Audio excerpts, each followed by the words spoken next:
Viewers అందరికీ నమస్కారములు. మన ఛానల్ని ఫస్ట్ టైం వాచ్ చేస్తున్న వ్యూవర్స్ అందరూ కూడా వెదర్ రిలేటెడ్ అప్డేట్స్ కోసం తప్పకుండా మన ఛానల్ని సబ్స్క్రైబ్ బటన్ మీద క్లిక్ చేసి సబ్స్క్రైబ్ చేసుకోండి.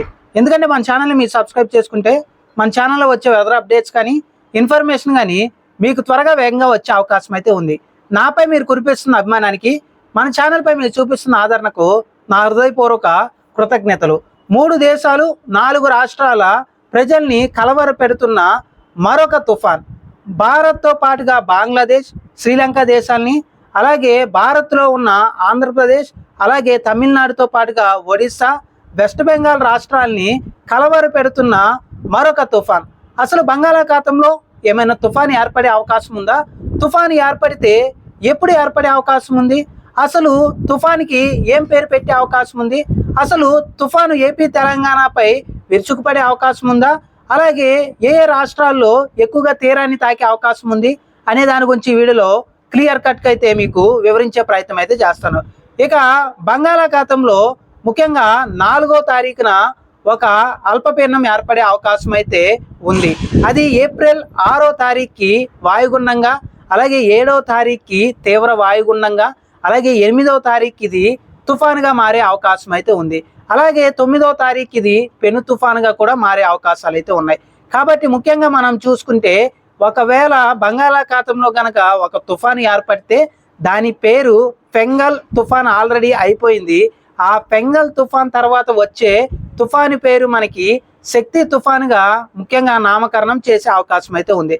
కాబట్టి బంగాళాఖాతంలో తర్వాత ఏర్పడబోయే తుఫాను పేరు శక్తి తుఫానుగా నామకరణం చేసే అవకాశం అయితే ఉంది.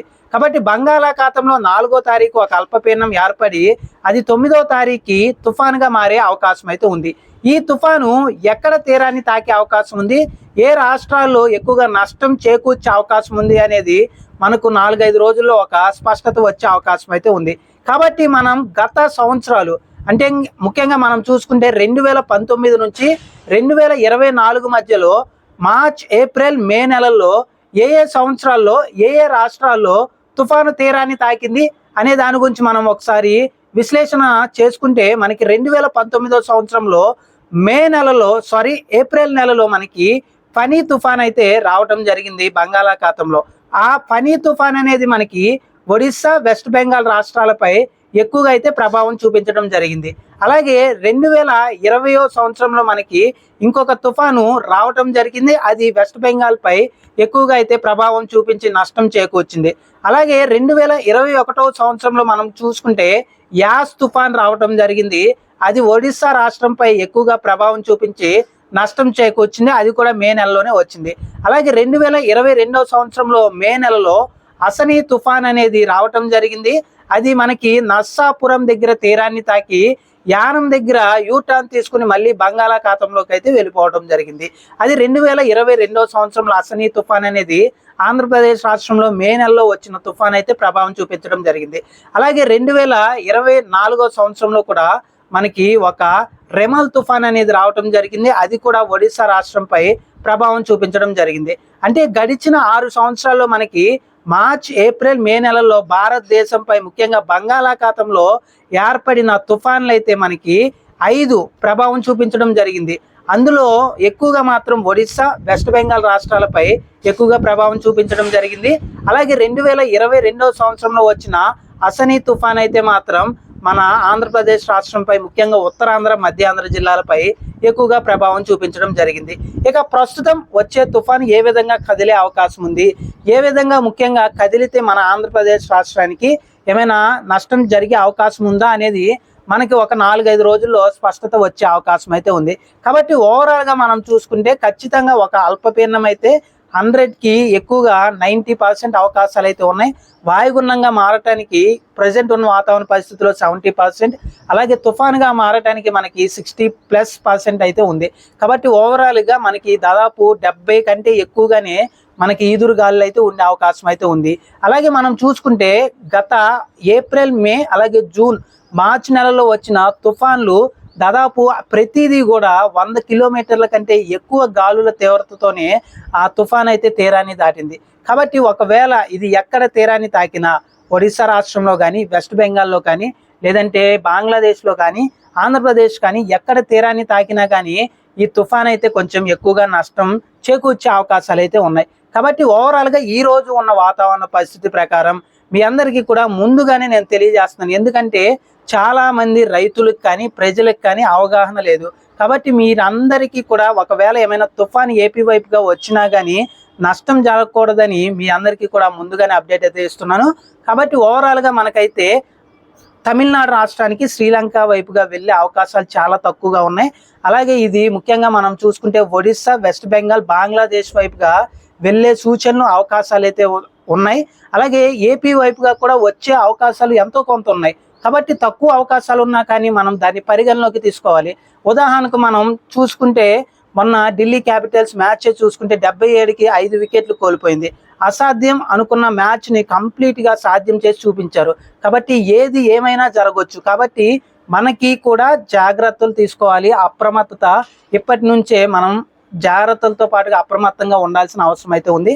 కాబట్టి రానున్న రోజుల్లో ఇది ఎటువైపుగా వెళుతుంది, ఆంధ్రప్రదేశ్, ఒడిస్సానా, వెస్ట్ బెంగాలా, లేదంటే ఇటు బంగ్లాదేశ్ వైపుగా వెళ్తుందా, లేదంటే మనం చూసుకుంటే బంగాళాఖాతంలోనే ఇది బలహీన పడిపోతుందా, లేదంటే బర్మా వైపుగా వెళ్తుందా అనే దాని గురించి రానున్న రోజుల్లో ప్రతిరోజు కూడా నేను దాన్ని పూర్తిగా కూడా ట్రాక్ చేసి మీకు అప్డేట్ ఇచ్చే ప్రయత్నం అయితే చేస్తాను. ఎందుకంటే మనకి మార్చ్, ఏప్రిల్, మే నెలలో ఏర్పడే అల్పపీడనాలు కానీ, వాయుగుండాలు కానీ, తుఫాన్లు కానీ, ముఖ్యంగా తుఫాన్లు ఎక్కువ ఈదురుగాలులతో చాలా చోట్ల పంట నష్టం, ప్రాణ నష్టం కానీ, ఆస్తి నష్టం కానీ చేకూరుస్తూ ఉంటాయి. కాబట్టి దాన్ని పరిగణలోకి తీసుకుని మీకు అప్డేట్ ఇచ్చే ప్రయత్నం అయితే చేస్తాను.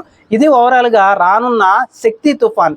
దీని పేరు ఖచ్చితంగా శక్తి తుఫాన్. ఒకవేళ తుఫాన్గా మారితే మాత్రం దీనికి శక్తి తుఫాన్గా నామకరణం చేసే అవకాశం అయితే ఉంది.